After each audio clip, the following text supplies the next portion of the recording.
अस्सलामुअलैकुम, शाहीन टीवी में आप सबको खुश आमदीद। इंतहाई अफसोसनाक खबर दें आपको, फिल्मी दुनिया में 5 दहाइयों तक राज करने वाले दिलीप कुमार आज सुबह ही 7:30 पर मुंबई के निजी अस्पताल में इंतकाल कर गए हैं। फिल्मी दुनिया में एक बड़ा नुकसान हुआ है। दिलीप कुमार के जो तर्जुमान हैं उन्होंने अब बाकायदा तौर पर दिलीप कुमार की मौत की तस्दीक कर दी है। दिलीप कुमार के तर्जुमान फैसल फारूकी ने एक ट्वीट किया और कहा, ये ट्वीट उन्होंने दिलीप कुमार साहब का जो ट्वीट वो यूज़ करते थे उस पे ही किया है और कहा है कि मैं इंतहाई दुख के साथ दिलीप कुमार साहब की वफ़ात की तस्दीक कर रहा हूँ।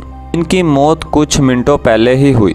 जैसा कि मैंने आपको बताया है, बुध की सुबह यानी आज सुबह 7:30 पर दिलीप कुमार साहब ने अपनी आखिरी सांसें ली हैं। उनके तर्जुमान लिखते हैं, हमें खुदा ने भेजा है, हमें उसी के पास ही वापस जाना है। गुज़िश्ता कई दिनों से उनकी तबीयत फिर से नासाज हो चुकी थी और उन्हें सांस लेने में बड़ी दुश्वारी हो रही थी, इसकी वजह से उन्हें मुंबई के मुख्तलिफ अस्पतालों में दाखिल भी किया गया था। गुज़िश्ता हफ्ते ही दिलीप कुमार के तर्जुमान ने यह भी बताया था, दिलीप कुमार साहब को उम्र के इस हिस्से में मुतअद्दिद बीमारियां लाहक हो चुकी थी। 6 जून को दिलीप कुमार साहब ने घर में सांस लेने में दुश्वारी का बताया तो अहले खाना ने फौरन अस्पताल मुंतकिल किया, जहां उनका इलाज मुआलजा हमेशा से जारी था और वो गुज़िश्ता कई सालों से मुख्तलिफ बीमारियों का सामना कर रहे थे और उनकी देखभाल उनकी बीवी सायरा बानो ही करती थी। और याद रहे, दिलीप कुमार साहब 11 दिसंबर 1922 को खुवानी बाजार टावर में पैदा हुए थे और इन्हें ही बॉलीवुड का ट्रेजेडी किंग कहा जाता है। मुगले आजम, देवदास, नया दौर समेत कई मुतअद्दिद फिल्मों में दिलीप कुमार साहब ने किरदार अदा किए। सुपर डुपर हिट फिल्में कहलाईं।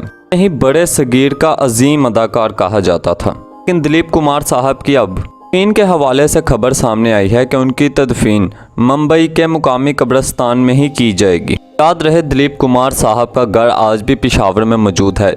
सूबाई हुकूमत ने कौमी विरसा करार देकर अजायब घर में मुंतकिल करने का फैसला किया है। और दिलीप कुमार साहब के बारे में मैं आपको बताऊं, यही शहनशाह जज्बात का लक़ब दिया गया है। इसके अलावा दिलीप कुमार साहब को इंडियन फिल्म का सबसे बड़ा एजाज दादा साहब फाल्के अवार्ड से भी नवाजा गया, जबकि इन्हें ही पाकिस्तानी हुकूमत की तरफ से 1998 में निशाने पाकिस्तान से भी नवाजा गया था। दिलीप कुमार साहब लाखों दिलों पर राज करते थे, लेकिन बदकिस्मती से वो गुज़िश्ता कई सालों से मुख्तलिफ बीमारियों का सामना कर रहे थे। लेकिन आज इस खबर ने उनके चाहने वालों को रंजीदा करके रख दिया है। लाखों दिलों पर राज करने वाले दिलीप कुमार अब हम में नहीं रहे हैं। उनके इंतकाल पर दुनिया भर से लोग अफसोस का इजहार कर रहे हैं और गुज़िश्ता कई सालों से दिलीप कुमार साहब को बहुत ही मुख्तसर इलाज के साथ साथ उन्हें बहुत ही कम खिलाया जाता था। दलिया और हल्की फुल्की ग़िज़ा खाकर ही गुजारा करते थे। इसके अलावा मैं आपको बताऊं,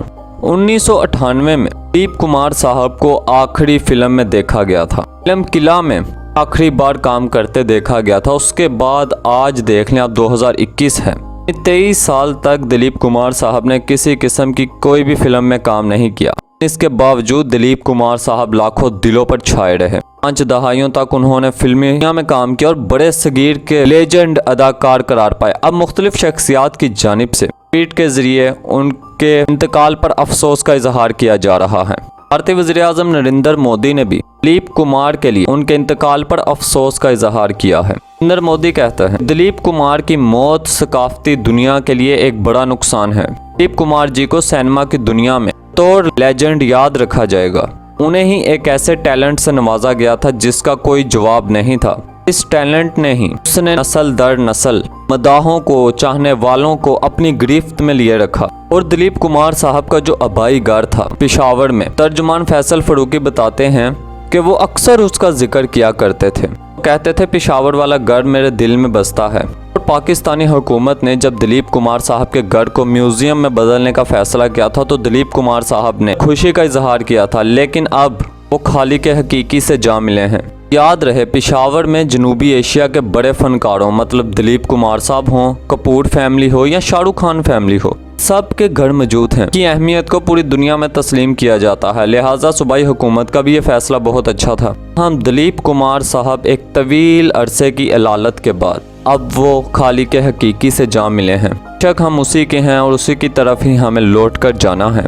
लेकिन दिलीप कुमार साहब जाते जाते अपने चाहने वालों को रंजीदा कर गए हैं। दुआ गो हैं अल्लाह ताला उनकी मगफरत फरमाए और उनको जन्नतुल फिरदौस में आला मुकाम अता फरमाए। ताहम नाज़रीन मोहतरम, ये सारी तफसीलात हमने आपके साथ शेयर की हैं। इन टीवी को लाइक किया करें और सब्सक्राइब किया करें ताकि यहाँ आने वाली हमारी तमाम नई वीडियोस भी आपको मिलती रहें। शुक्रिया।